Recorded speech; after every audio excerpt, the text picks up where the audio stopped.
والسلام علیکہ یا سیدی یا رسول اللہ وعلی آلکہ و اصحابکہ یا سیدی یا حبیب اللہ۔ قرآن کریم اس رب عظیم کا بے مثل کلام ہے جو اکیلا معبود، تنہا خالق اور ساری کائنات کا حقیقی مالک ہے۔ وہی تمام جہانوں کو پالنے والا اور پوری دنیا کے نظام کو مربوط ترین انداز میں چلانے والا ہے۔ دنیا اور آخرت کی ہر بھلائی حقیقی طور پر اللہ تبارک و تعالیٰ کے دست قدرت میں ہے۔ وہ جسے چاہتا ہے عطا فرماتا ہے، جسے چاہتا ہے محروم کر دیتا ہے، جسے چاہتا ہے عزت عطا فرماتا ہے اور جسے چاہتا ہے ذلت و رسوائی سے دوچار کر دیتا ہے۔ وہ جسے چاہے ہدایت دیتا ہے اور جسے چاہے گمراہ کر دیتا ہے۔ اور اس نے اپنا یہ کلام رسولوں کے سردار، دو عالم کے تاجدار، حبیب بے مثال صلی اللہ تعالیٰ علیہ وسلم پر نازل فرمایا تاکہ اس کے ذریعے آپ صلی اللہ علیہ وآلہ وسلم لوگوں کو اللہ تعالیٰ پر ایمان لانے اور دین حق کی پیروی کرنے کی طرف بلائیں اور شرک اور کفر اور نافرمانی کے انجام سے ڈرائیں۔ لوگوں کو کفر و شرک و گناہوں کے طریق راستوں سے نکال کر ایمان اور اسلام کے روشن اور مستقیم راستے کی طرف ہدایت دیں اور ان کے لیے دنیا اور آخرت میں فلاح اور کامرانی کی راہیں آسان فرمائیں۔ قرآن مجید نازل ہونے کی ابتدا آپ سب جانتے ہیں رمضان المبارک کے بابرکت مہینے میں ہوئی اور نبی اکرم صلی اللہ علیہ وآلہ وسلم کی بارگاہ میں سے لانے کا شرف روح الامین حضرت جبرائیل علیہ السلام کو حاصل ہوا اور شب معراج کچھ آیات بلا واسطہ بھی عطا کی گئیں۔ قرآن مجید کو دنیا کی فصیح ترین زبان یعنی عربی زبان میں نازل کیا گیا تاکہ لوگ اسے سمجھ سکیں اور عرب کے رہنے والوں اور کفار قریش کے لیے کوئی عذر باقی نہ رہے اور وہ یہ نہ کہہ سکیں کہ ہم اس کلام کو سن کر کیا کریں گے جسے ہم سمجھ ہی نہیں سکتے۔ قرآن مجید کو تورات اور انجیل کی طرح ایک ہی مرتبہ نہیں اتارا گیا بلکہ حالات و واقعات کے حساب سے تھوڑا تھوڑا کر کے 23 سال کے عرصے میں اسے نازل کیا گیا تاکہ اس کے احکام پر عمل کرنا مسلمانوں پر بھاری نہ پڑے اور نبی اکرم صلی اللہ علیہ وآلہ وسلم کے قلب اطہر کو مضبوطی حاصل ہو۔ اور یہ اللہ تبارک و تعالیٰ کا اپنے حبیب صلی اللہ علیہ وآلہ وسلم کی امت پر بہت بڑا احسان ہے۔ سب سے پہلے ہم سورہ فاتحہ سے آغاز کریں گے۔ اکثر علماء کرام کے نزدیک سورہ فاتحہ مکی ہے اور امام مجاہد فرماتے ہیں کہ سورہ فاتحہ مدینہ منورہ میں نازل ہوئی اور ایک قول اس کے حوالے سے یہ بھی ہے کہ یہ 2 مرتبہ نازل ہوئی، ایک مرتبہ مکہ مکرمہ میں، ایک مرتبہ مدینہ منورہ میں۔ سورہ فاتحہ کے بھی بہت سارے اسماء ہیں، چند میں آپ کے سامنے ذکر کرتی ہوں۔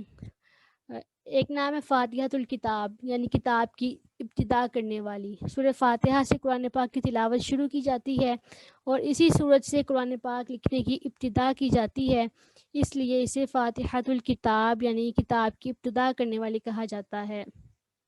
اور چونکہ سورت کی ابتدا الحمدللہ سے ہوئی ہے اس لیے اسے سورۃ الحمد بھی کہا جاتا ہے۔ ایک نام اس کا ہے ام القرآن، ایک نام ہے ام الکتاب۔ چونکہ یہ قرآن پاک کی اصل ہے اس لیے اسے ام الکتاب اور ام القرآن بھی کہا جاتا ہے۔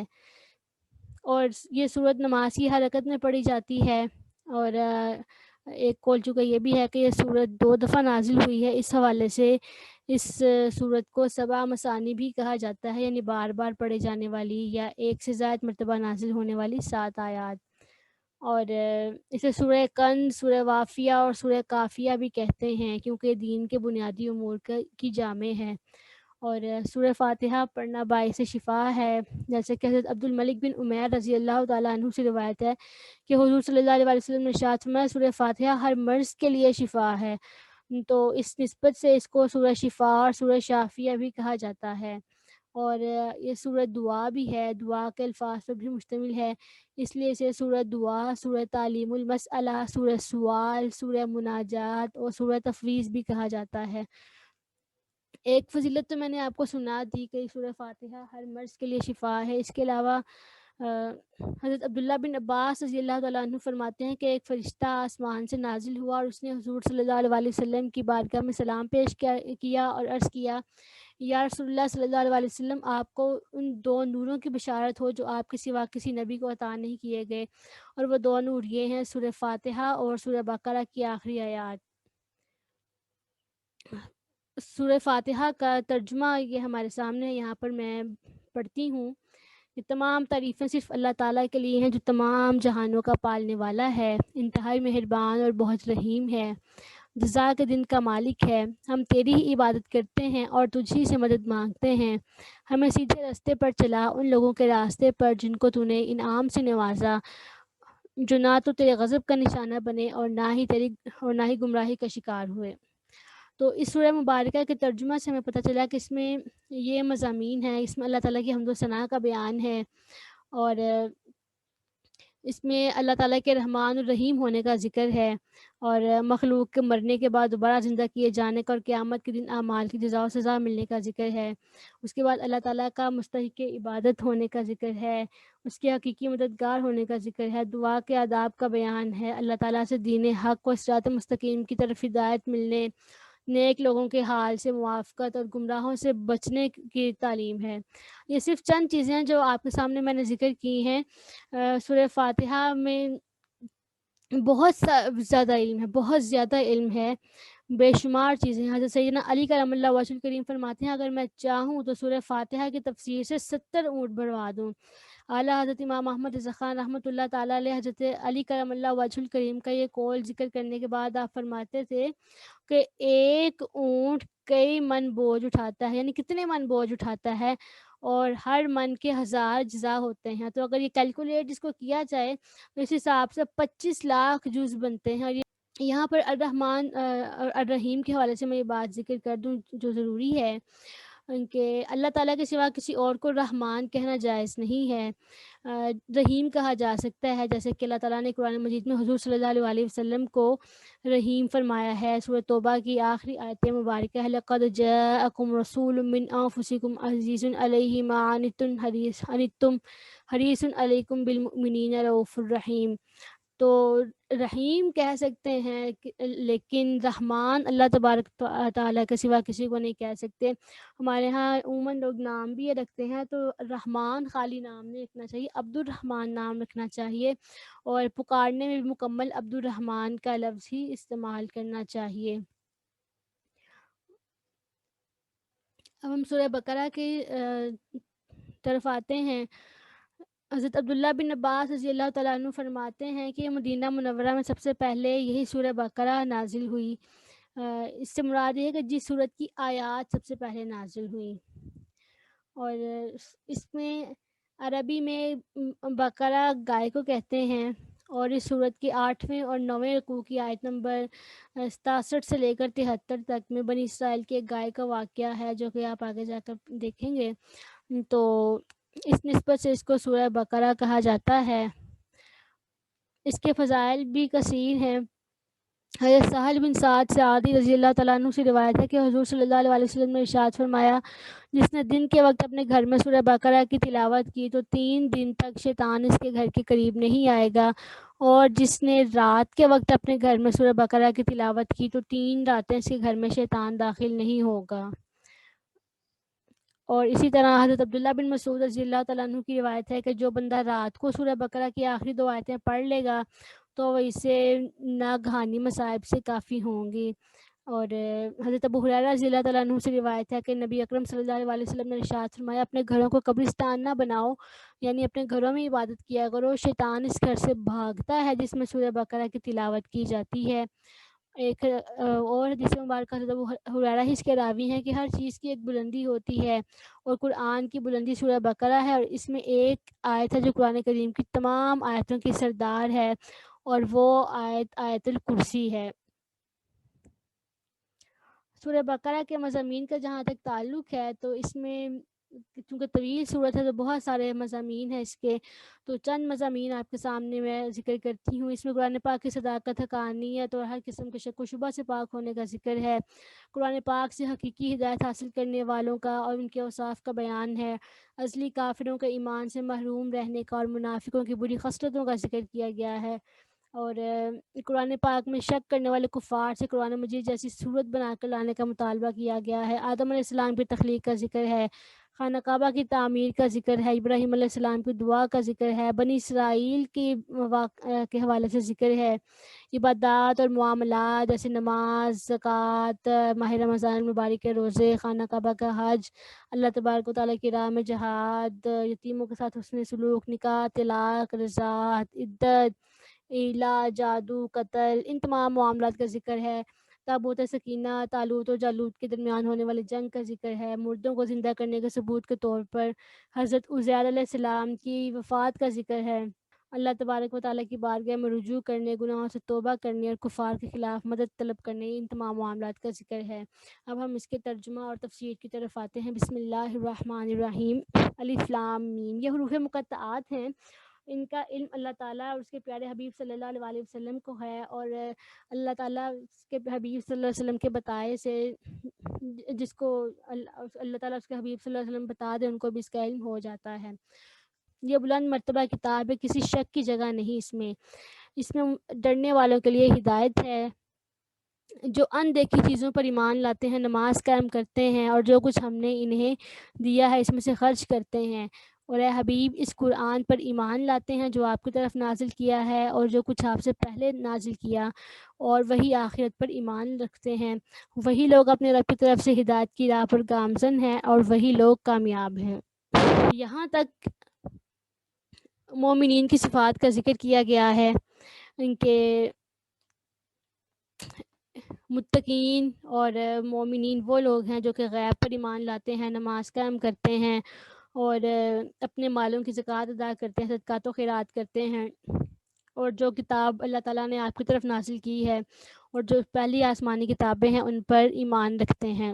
قرآن پاک کی ہدایت اور رہنمائی اگرچہ مومن اور کافر ہر ایک کے لیے ہے، جیسے کہ سورہ بقرہ کی آیت نمبر 185 میں اللہ تعالیٰ نے ارشاد فرمایا ھدی للناس، یعنی قرآن مجید تمام لوگوں کے لیے ہدایت ہے، لیکن قرآن مجید سے حقیقی نفع چونکہ صرف متقی لوگ ہی حاصل کرتے ہیں، اس لیے یہاں ھدی للمتقین یعنی متقین کے لیے ہدایت کا لفظ استعمال فرمایا ہے۔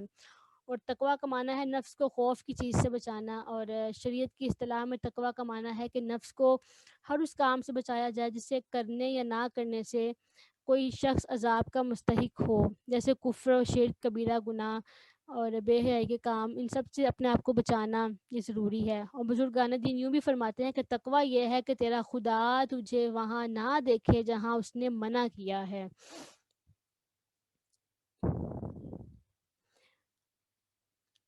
نبی اکرم صلی اللہ علیہ وسلم نے ارشاد فرمایا کوئی بندہ اس وقت تک متقین میں شمار نہیں ہوگا جب تک کہ وہ نقصان نہ دینے والی چیزوں کو کسی دوسری نقصان والی چیز کے ذریعے کے ڈر سے نہ چھوڑ دے، یعنی کسی جائز چیز کے ارتکاب سے ممنوع چیز تک نہ پہنچ جائے۔ اب تقویٰ کے مختلف مراتب ہیں۔ امام احمد رضا خان رحمۃ اللہ تعالیٰ علیہ نے تقویٰ کے 7 اقسام ذکر کی ہیں۔ سب سے پہلے ہے کفر سے بچنا، نمبر 2 بد مذہبی سے بچنا، نمبر 3 کبیرہ گناہ سے بچنا، نمبر 4 صغیرہ سے بچنا، نمبر 5 شبہات سے بچنا، نمبر 6 نفسانی خواہشات سے بچنا، اور نمبر 7 اللہ تعالیٰ سے دور لے جانے والی ہر چیز کی طرف توجہ کرنے سے بچنا۔ اور قرآن کریم تمام مرتبوں کی طرف ہدایت دیتا ہے۔ اس کے بعد فرمایا کہ جو غیب پر ایمان لاتے ہیں، غیب وہی ہوتا ہے جس کا ادراک ہم حواس ظاہرہ سے نہ کر سکیں، اور اس کے بعد نماز کا ذکر ہے، اللہ کی راہ میں خرچ کرنے کا ذکر ہے، آسمانی کتابوں پر ایمان لانے کا ذکر ہے، اور فرمایا کہ جو یہ تمام کام کرتا ہے تو وہ ہدایت یافتہ ہے اور یہ اسے ہی کامیابی ملے گی۔ فلاح یہاں جو مفلحون کا لفظ ہے اس سے مراد ہے کامل فلاح، کامل کامیابی۔ اس کے بعد پھر کافروں کا ذکر ہے، کافروں کے بعد پھر اس کے اندر منافقین کا ذکر ہے۔ فرمایا بے شک وہ لوگ جن کی رگ رگ میں کفر سرایت کر گیا ہے، آپ انہیں ڈرائیں یا نہ ڈرائیں ان کے لیے برابر ہے، وہ ایمان نہیں لائیں گے۔ اللہ نے ان کے دلوں اور کانوں پر مہر لگا دی ہے اور ان کی آنکھوں پر دبیز پردہ ہے، دبیز مطلب موٹا پردہ ہے، اور ان کے لیے بڑا عذاب ہے۔ یہ کافروں کے بارے میں فرمایا جا رہا ہے کہ آپ ان کو ہدایت دیں یا نہ دیں تو یہ ہرگز ایمان نہیں لانے والے۔ اس کے بعد پھر منافقین کا ذکر آ رہا ہے کہ بعض لوگ وہ ہیں جو کہتے ہیں ہم اللہ اور قیامت کے دن پر ایمان لائے، حالانکہ وہ مومن نہیں ہیں۔ یعنی اوپر سے کہتے ہیں کہ ہم ایمان لائے لیکن وہ مومن نہیں ہیں، وہ اللہ اور ایمان والوں کو دھوکہ دینا چاہتے ہیں، حالانکہ وہ حقیقت میں صرف اپنی جانوں کو ہی دھوکہ دیتے ہیں اور انہیں اس کا احساس نہیں ہوتا۔ ان کے دلوں میں کفر کی بیماری ہے، پھر اللہ نے ان کی بیماری میں اضافہ کر دیا، اور چونکہ وہ جھوٹ بولا کرتے تھے اس وجہ سے ان کے لیے دردناک عذاب ہے۔ اور جب انہیں کہا جائے زمین میں دہشت گردی نہ کرو، یہاں پر فساد کا ترجمہ کیا گیا ہے دہشت گردی، یعنی یہ فساد فی الارض کا مطلب دہشت گردی ہی ہے، تو وہ کہتے ہیں ہم تو اصلاح کرنے والے ہیں۔ تو منافقین کا کام آج بھی یہی ہے، ان سے کہا جاتا ہے زمین میں فساد نہ کرو، وہ کہتے ہیں ہم تو اصلاح کر رہے ہیں۔ سنو بے شک وہی دہشت گرد ہے مگر وہ شعور نہیں رکھتے۔ اور جب انہیں کہا جائے ایمان لاؤ، جیسے اخلاص کے پیکر لوگ ایمان لائے، یعنی جیسے صحابہ ایمان لے کر آئے، تو کہتے ہیں کہ کیا ہم اس طرح ایمان لائیں جیسے بیوقوف ایمان لائے؟ سنو یقیناً وہی بیوقوف ہیں لیکن وہ اپنی بیوقوفی کو نہیں جانتے۔ اور جب وہ ایمان والوں سے ملتے ہیں تو کہتے ہیں ہم ایمان لائے، اور جب اپنے شیطانوں کے پاس اکیلے ہوتے ہیں تو کہتے ہیں حقیقت میں تو ہم تمہارے ساتھ ہیں، مسلمانوں کو تو ہم صرف مذاق اڑاتے ہیں۔ اللہ انہیں اس مذاق کی سزا دیتا ہے اور انہیں اس حال میں ڈھیل دیتا ہے کہ اپنے سرکشی میں بھٹکتے ہیں۔ یہ وہ لوگ ہیں جنہوں نے ہدایت کے بدلے گمراہی خرید لی اور ان کی تجارت نفع بخش ثابت نہ ہوئی، اور تجارت کا طریقہ تو انہیں آتا ہی نہیں۔ یہاں تک منافقوں کی حالت کا بیان کیا کہ اوپر سے اور ہوتے ہیں، اندر سے اور ہوتے ہیں۔ تو بندہ مومن کو چاہیے کہ اپنا ظاہر اور باطن ایک سا رکھے، منافق کو جیسا نہ رکھے۔ اب منافق کی بھی دو اقسام ہوتی ہیں، ایک منافق ہوتا ہے عملی، جس کے عمل میں عمل اور ہوتا ہے، اور یعنی قول و فعل میں تضاد ہوتا ہے۔ ایک ہوتا ہے منافق اعتقادی، جس کے عقیدہ ہی خراب ہوتا ہے۔ تو دونوں طرح کے منافق بننے سے بچنا چاہیے۔ اور اس کے بعد پھر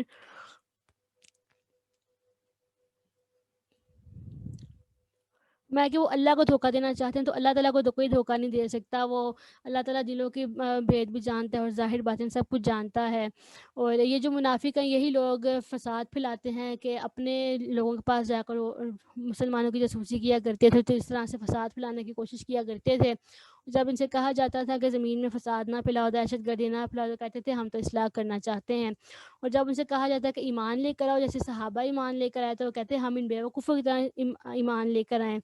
تو یہاں سے ہمیں یہ پتہ چلا کہ جو لوگ علماء کا مذاق اڑاتے ہیں یا صحابہ کے بارے میں بات کرتے ہیں، ان کے بارے میں بری باتیں کرتے ہیں، تو وہ منافقوں کا عمل کرتے ہیں۔ صحابہ کرام اور پیشوایان دین کا مذاق اڑانا یہ منافقوں کا کام ہے۔ تو آج بھی ایسے لوگ ہمارے یہاں موجود ہیں جو کہ صحابہ کے بارے میں یا جو گزرے ہوئے بزرگ ہیں ان کے بارے میں بری بری باتیں کرتے ہیں۔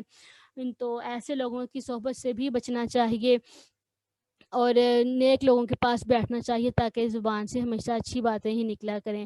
اس کے بعد یہاں پر اللہ یستہزئ، یہاں پر ہے کہ اللہ نے ان کی مذاق کی سزا دیتا ہے۔ بعض لوگ اس کا ترجمہ اس طرح سے کرتے ہیں کہ اللہ ان کے ساتھ مذاق کرتا ہے، تو یہ مذاق کرنا کوئی بڑا اچھا وصف نہیں جسے ہم اللہ تعالیٰ کی طرف منسوب کریں، اس لیے اس کی نسبت اللہ تعالیٰ کی طرف نہیں کرنی چاہیے، بلکہ بہترین ترجمہ یہی ہے جو کہ امام محمد رضا نے کیا۔ اور اس کے بعد پھر اللہ تعالیٰ نے دو مثالوں کا ذکر کیا ہے کافروں کے حوالے سے، یہ جو یہاں پر صفحہ نمبر 6 پر آیت نمبر 17 سے لے کر 20 تک ہے۔ یہ دو مثالیں ہیں۔ ایک پہلی مثال یہ ہے کہ ان منافقوں کی مثال ایسا ہے جنہوں نے آگ جلائی، پھر جب آگ نے ان کا آس پاس روشن کر دیا تو اچانک اللہ نے ان کی روشنی بالکل ختم کر دی اور انہیں گھوپ اندھیروں میں یوں چھوڑ دیا کہ وہ کچھ نہیں دیکھتے۔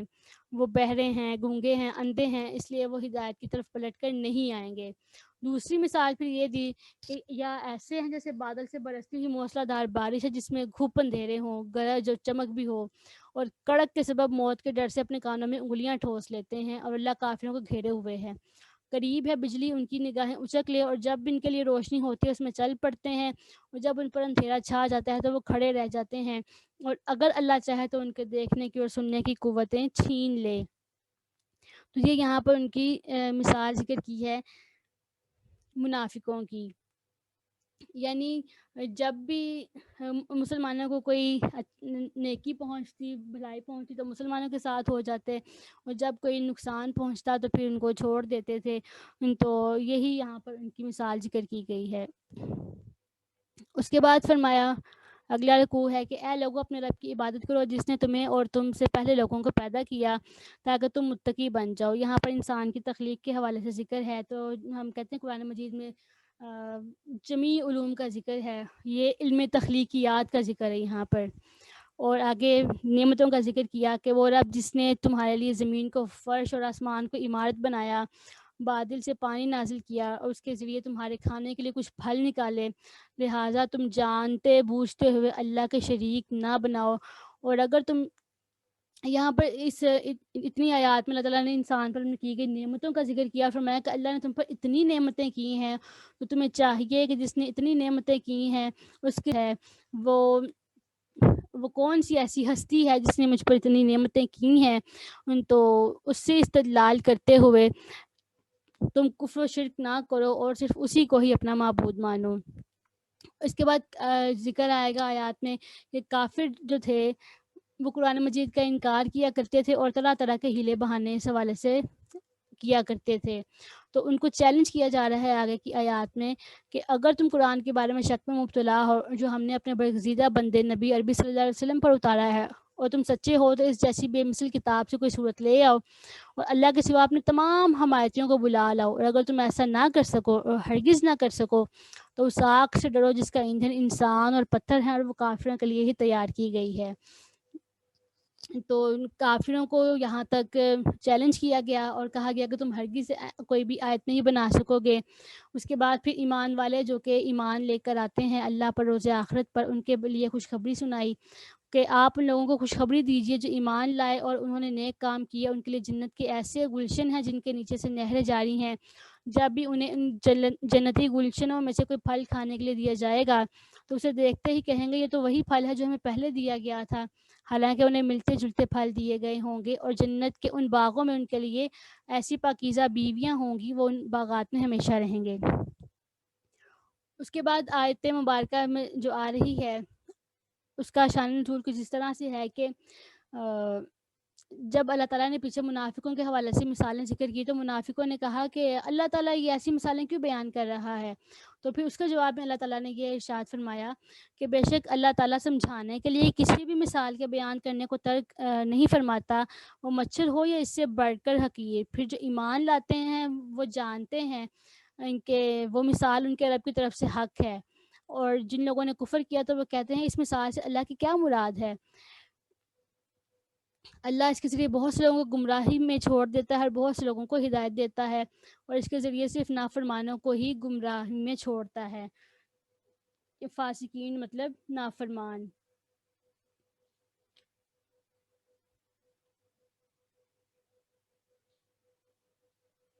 اب فاسق اس نافرمان کو کہتے ہیں جو کبیرہ گناہ کا مرتکب ہوتا ہے، اور فسق کے 3 درجے ہیں. سب سے پہلا ہے تغابی، یہ وہ ہے کہ آدمی اتفاقیہ کسی کبیرہ گناہ کا مرتکب ہو جائے اور اس کو برا ہی جانتا رہے. دوسرا ہے انہماک، کہ کبیرہ گناہوں کا عادی ہو گیا اور اسے بچنے کی پرواہ نہیں کرتا. تیسرا ہے جہود، کہ حرام کو اچھا جان کر ارتکاب کرے. اس درجہ والا جو ہوتا ہے وہ ایمان سے محروم ہو جاتا ہے. اور پہلے 2 درجوں میں جب تک سب سے بڑے کبیرہ گناہ یعنی شرک اور کفر کا ارتکاب نہ کرے وہ مومن اور مسلمان ہی رہتا ہے.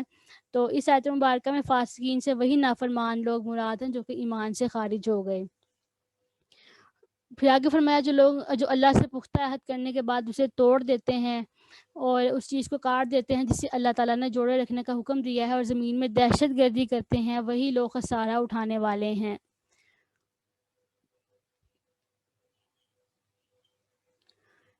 یہاں عہد سے مراد وہ عہد ہے جو اللہ تعالیٰ نے گزشتہ آسمانی کتابوں میں نبی پاک صلی اللہ علیہ وسلم پر ایمان لانے کے متعلق لیا تھا. اس حوالے سے ایک قول یہ ہے کہ یہ عہد 3 طرح کے ہیں. پہلا عہد وہ جو اللہ تعالیٰ نے تمام اولاد آدم سے لیا کہ اس کی ربوبیت کا اقرار کریں، اور دوسرا عہد وہ جو انبیاء کرام کے ساتھ مخصوص ہے کہ رسالت کی تبلیغ فرمائیں اور دین قائم کریں، اور تیسرا عہد علماء کے ساتھ خاص ہے کہ وہ حق کو نہ چھپائیں. اور آگے ما امر اللہ یعنی جس چیز کا حکم دیا ہے اس سے مراد 3 چیزوں کو ملانے کا حکم دیا ہے: رشتہ داروں سے تعلقات جوڑنے کا، اور مسلمانوں کے ساتھ دوستی اور محبت کا، اور انبیاء کرام کو ماننے کا، اور تمام آسمانی کتابوں کی تصدیق کرنے کا حکم دیا گیا. آگے پھر اللہ تعالیٰ نے اپنے احسانات کا ذکر کیا ہے کہ بھلا تم اللہ تعالیٰ کا کس طرح انکار کرو گے حالانکہ تم بے جان تھے تو اس نے تمہیں زندہ کیا، پھر وہ تمہیں مارے گا اور پھر تمہیں زندہ کرے گا، پھر تمہیں اسی کی طرف لوٹائے جاؤ گے. اور وہی اللہ ہے جس نے تمہارے لیے وہ سب چیزیں پیدا کی ہیں جو زمین میں ہیں. پھر اس نے آسمانوں کی طرف توجہ فرمائی تو ٹھیک 7 آسمان بنائے اور وہ ہر چیز کو خوب جانتا ہے. بعد والا جو سارا رکوع آ رہا ہے اس کے اندر آدم علیہ السلام کی تخلیق کا ذکر کیا گیا ہے. اور بیان کیجیے جب آپ کے رب نے فرشتوں سے فرمایا کہ میں زمین میں اپنا خلیفہ بنانے والا ہوں تو انہوں نے کہا کیا تو زمین میں اسے نائب بنائے گا جو اس میں دہشت گردی کرے گا اور خون ریزیاں کرے گا، حالانکہ ہم تیری حمد کے ساتھ تیری تسبیح کرتے ہیں اور تیری پاکیزگی بیان کرتے ہیں.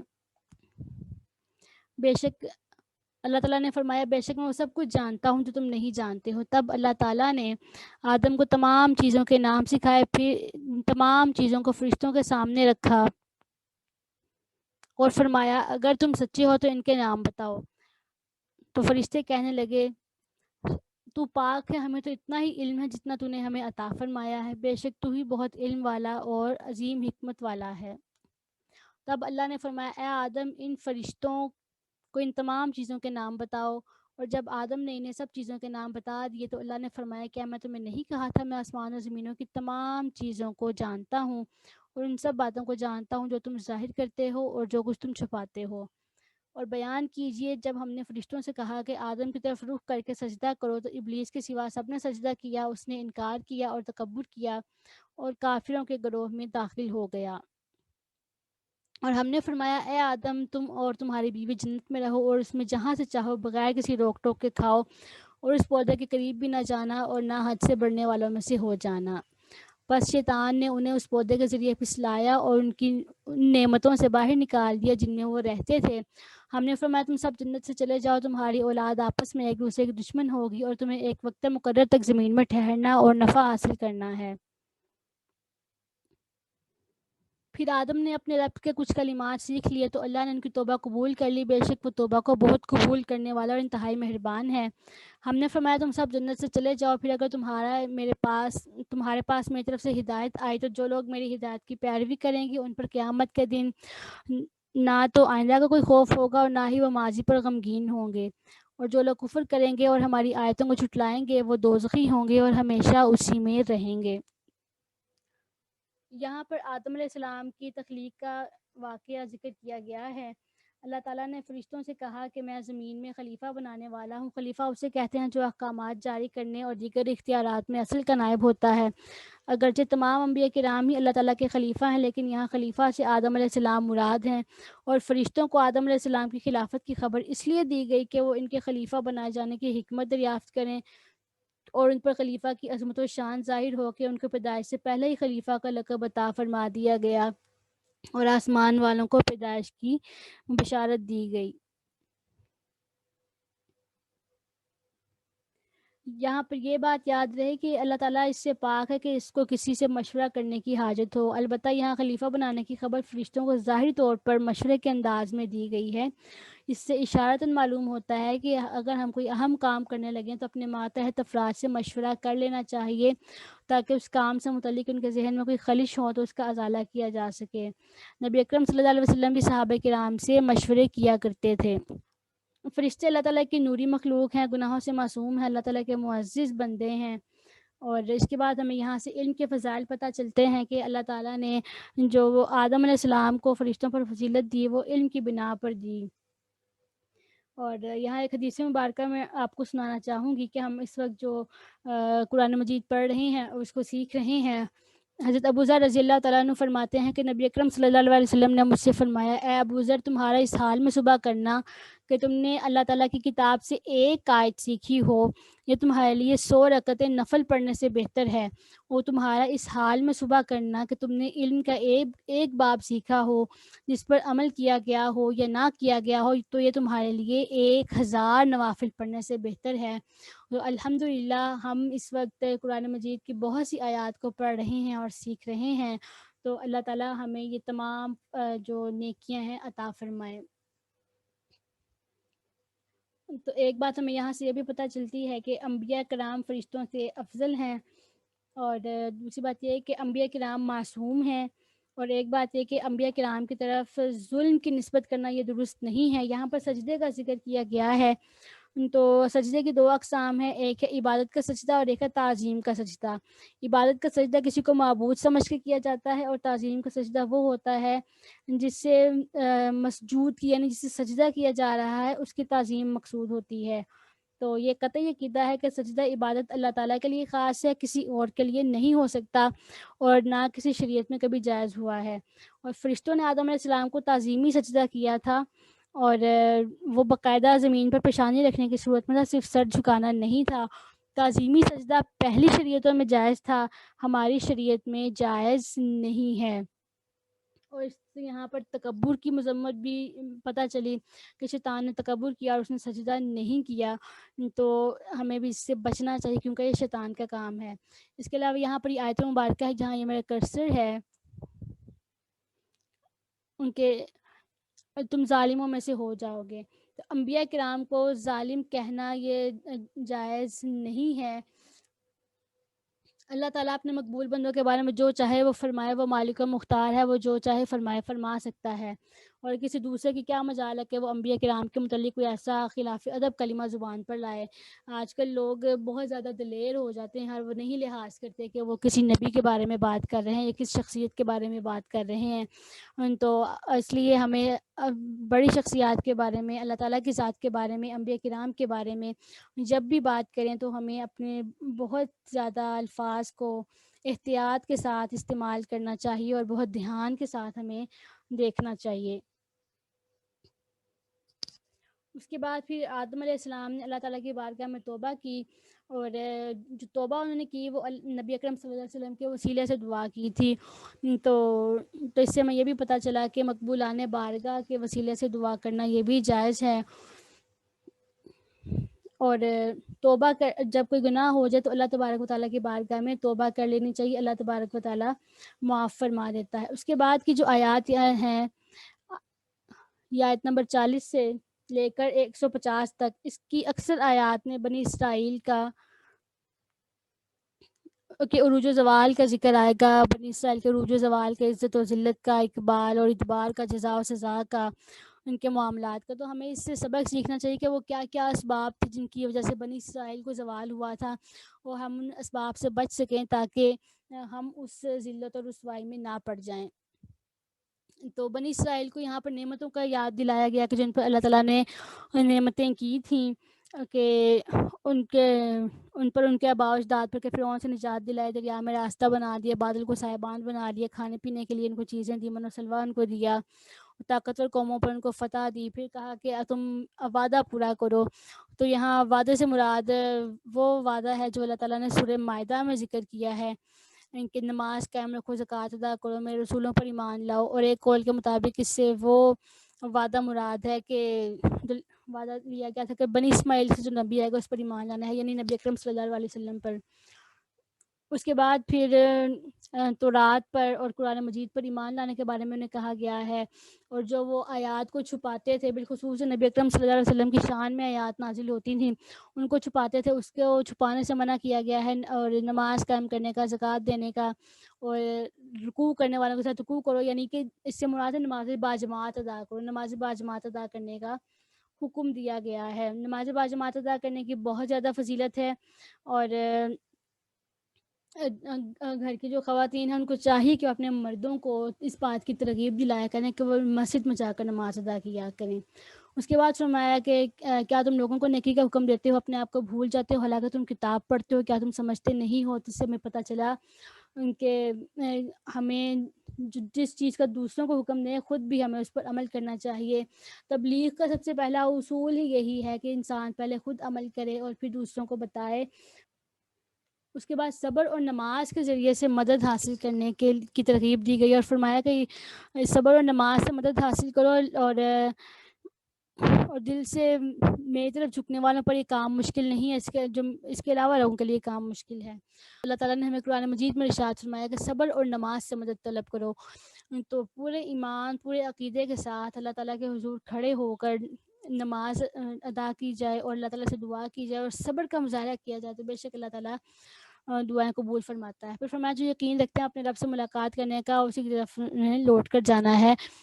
خوشو و خضو اختیار کرنے والے وہی لوگ ہیں. آگے پھر بنی اسرائیل کو نعمتوں کا یاد دلایا ہے کہ تمہیں فرعونیوں سے نجات بخشی، بدترین تکلیفیں مدیہ کرتا تھا، تمہارے بیٹوں کو قتل کرتا تھا، تمہاری بیٹیوں کو زندہ رکھتے تھے، اور اس میں تمہارے رب کی طرف سے بہت بڑی آزمائش تھی. پھر جو ان کے لیے سمندر کو 2 ٹکڑے کیا اور بنی اسرائیل گزر گیا اور فرعون اس میں ڈوب گیا، اس بات کا ذکر ہے. جب موسیٰ علیہ السلام کوہ طور پر تورات لینے کے لیے گئے اور پیچھے بنی اسرائیل نے بچڑے کو پوجنا شروع کر دیا، اور پھر ان کی توبہ اس طرح سے قبول ہے کہ ان کو کہا گیا تم آپس میں ایک دوسرے کو قتل کرو. تو اس واقعے کا یہاں پر ذکر ہے. پھر ان کی توبہ قبول ہوئی. اس کے بعد پھر بنی اسرائیل نے جب اتنی ساری نافرمانیاں کی، پھر انہوں نے ایک اور فرمائش کی کہ اے پیارے موسیٰ علیہ السلام، ہم تب تک ایمان نہیں لے کر آئیں گے جب تک ہم اللہ تعالیٰ کو نہیں دیکھ لیں. تو پھر موسیٰ علیہ السلام 70 بندوں کو لے کر گئے وہاں پر، اور وہاں پر ان کو کڑک نے آ لیا. تو تو پھر موسیٰ علیہ السلام نے کہا یا اللہ، قوم کہے گی کہ میں نے یہ بندے مروا دیے ہیں. تو پھر اللہ تعالیٰ نے ان کو زندہ کر دیا. تو اس کا یہاں پر ذکر ہے کہ پھر ہم نے تمہاری موت کے بعد تمہیں نئی زندگی بخشی تاکہ تم شکر گزار بنو. اس کے بعد پھر جب یہ میدان طیہ میں تھے تو وہاں پر ان پر بادل کا سایہ بان کیا اور من و سلوہ ان پر نازل کیا.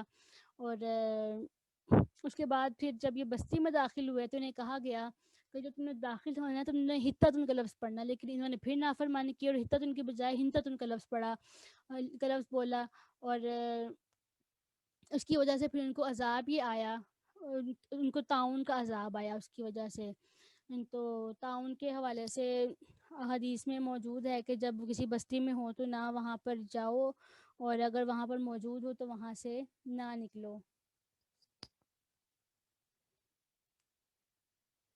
اس کے بعد پھر جب قوم نے موسیٰ علیہ السلام سے پانی مانگا تو پھر موسیٰ علیہ السلام نے پتھر پر اپنا عصا مارا تو اس میں سے 12 چشمے پھوٹ پڑے، اور سب نے پھر اس میں سے پانی پیا. اب یہ موسیٰ علیہ السلام کا معجزہ تھا. اور ہمارے نبی پاک صلی اللہ علیہ وسلم کا معجزہ یہ ہے کہ آپ نے اپنی انگلیوں سے چشمے چلا دیے. اس کے بعد پھر بنی اسرائیل کو من و سلوہ ملتا تھا. بنی اسرائیل نے کہا نہیں جی، من و سلوہ پہ ہم نے گزارا نہیں کرنا، ہم نے طرح طرح کی چیزیں کھانی ہیں جو زمین سے اگی ہوئی ہوں، یعنی ساگ، ککڑی، گندم، مسور، پیاز، یہ تمام چیزیں. تو بعض لوگ ہوتے ہیں نا، ان کو جتنا مرضی اٹھایا جائے تو وہ کہتے ہیں نہیں ہم نے نیچے ہی جانا ہے. تو بنی اسرائیل نے وہی معاملہ کیا. تو پھر ان کو کہا اچھا تم کسی بھی شہر چلے جاؤ، وہاں تمہیں سب کچھ مل جائے گا جو تم نے مانگا ہے. تو پھر وہاں پر گئے. اس کے بعد بنی اسرائیل کے ایک کارنامے کا ذکر ہے کہ ان تمام نعمتوں کے باوجود انہوں نے اللہ کی آیات کا انکار کیا، انبیاء کرام کو ظلماً شہید کیا، اور وہ نافرمانی کرتے تھے، حد سے تجاوز کرتے تھے. اس کے بعد اگلے رکوع میں پھر پہلے فرمایا کہ جو لوگ بھی ایمان لاتے ہیں ان کے لیے اللہ کے پاس بہت زیادہ اجر ہے. اور اس کے بعد پھر بنی اسرائیل کے ہی ذکر ہے ان سے جب وعدہ لیا گیا اور ان کو جب تورات دی گئی اور ان کے اوپر کوہ طور کو بلند کیا گیا، ان کو کہا گیا کہ یہ تورات لو اور اس کو مضبوطی سے پکڑو. تو پھر اس میں سے بہت سے جو لوگ تھے بعد میں اس سے پھر گئے تھے. اس کے بعد ہفتے والے دن جنہوں نے تجاوز کیا ان کا ذکر ہے. ان سے کہا گیا تھا ہفتے والے دن مچھلی نہیں پکڑنی، تو انہوں نے گھر میں نالیاں بنا لی تھیں کیونکہ ہفتے والے دن زیادہ مچھلی آتی تھی دریا میں. تو انہوں نے نالیاں بنا لی تھیں اور نالیوں کے ذریعے دریا سے مچھلی نالی میں آ جاتی تھی، تو پھر وہ اگلے دن وہاں سے پکڑ لیتے تھے. تو یہ شکار اسی طرح ہی ہو گیا، تو اس کی باعث ان کو بندر بنا دیا گیا. تو بعض لوگ کہتے ہیں کہ وہی جو انسان بندر بنے تھے وہی ہیں آج بھی. تو وہ کچھ عرصے بعد ہی ختم ہو گئے تھے. جس بھی بستی پر عذاب آیا ان کو مسخ کیا گیا تو وہ زیادہ دیر تک زندہ نہیں رہے بلکہ وہ جلدی ہی ختم ہو گئے. اس کے بعد بنی اسرائیل کو جب گائے ذبح کرنے کا حکم دیا گیا تو اس کا ذکر ہے. بنی اسرائیل میں ایک بندہ مر گیا، قتل ہو گیا، تو اس کے قتل کا پتہ چلانے کے لیے ان کو گائے ذبح کرنے کا حکم دیا گیا. اور وہ گائے جو تھی وہ ایک لڑکے کی تھی جس کا باپ فوت ہو گیا ہوا تھا.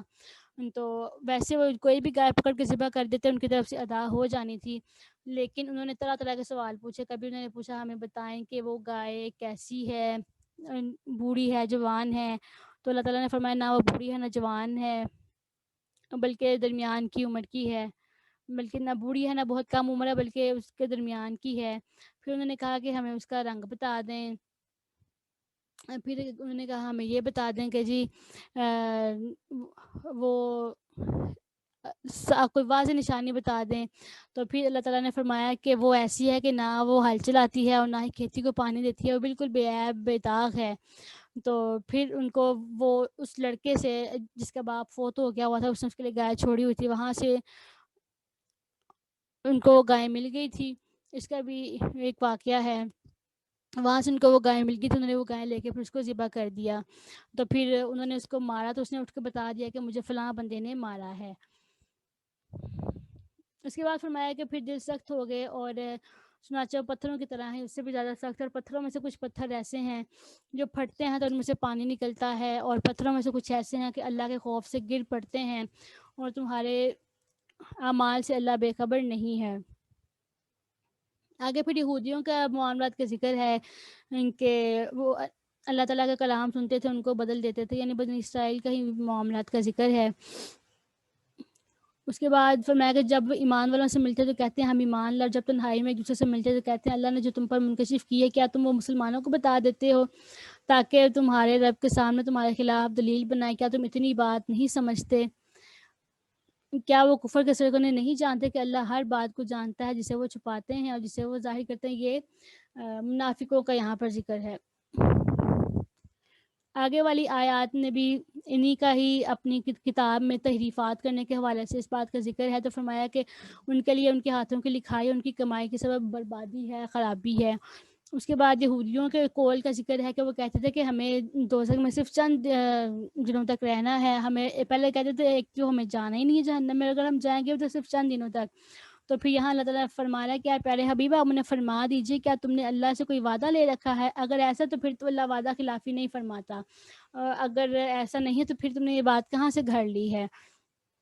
اس کے بعد پھر بنی اسرائیل سے جو وعدہ لیا اسی کا ذکر ہے کہ اللہ کے سوا کسی کی عبادت نہیں کرنی، والدین کے ساتھ حسن سلوک کرنا ہے، رشتہ داروں کے ساتھ، مسکینوں کے ساتھ، یتیموں کے ساتھ حسن سلوک کرنا ہے، اچھی بات کہنی ہے، نماز قائم کرنی ہے، زکوٰۃ ادا کرنی ہے، خون ریزی نہیں کرنی ہے. تو یہ آج کل یہ کتنی یہودیوں نے جو ہے خون ریزی مچائی ہوئی ہے، تو انہوں نے سارا وعدہ توڑ دیا ہوا ہے. کوئی ان میں اس نے معاشرت والی بات نہیں رہ گئی ہوئی تھی، تو پورے وعدے کو توڑے ہوئے ہیں. ہمیں بھی ان آیات کے تناظر میں اپنا محاسبہ کرنا چاہیے کہ کہیں ہم تو نہیں ان چیزوں کے مرتکب ہو رہے ہیں. تو ان تمام ان کی چیزوں کے حوالے سے ذکر کرنے کے بعد فرمایا کہ یہ وہ لوگ ہیں جنہوں نے آخرت کے بدلے میں دنیا کی زندگی خرید لی ہے، تو پس نہ ان کے عذاب میں کمی کی جائے گی اور نہ ہی ان کی مدد کی جائے گی.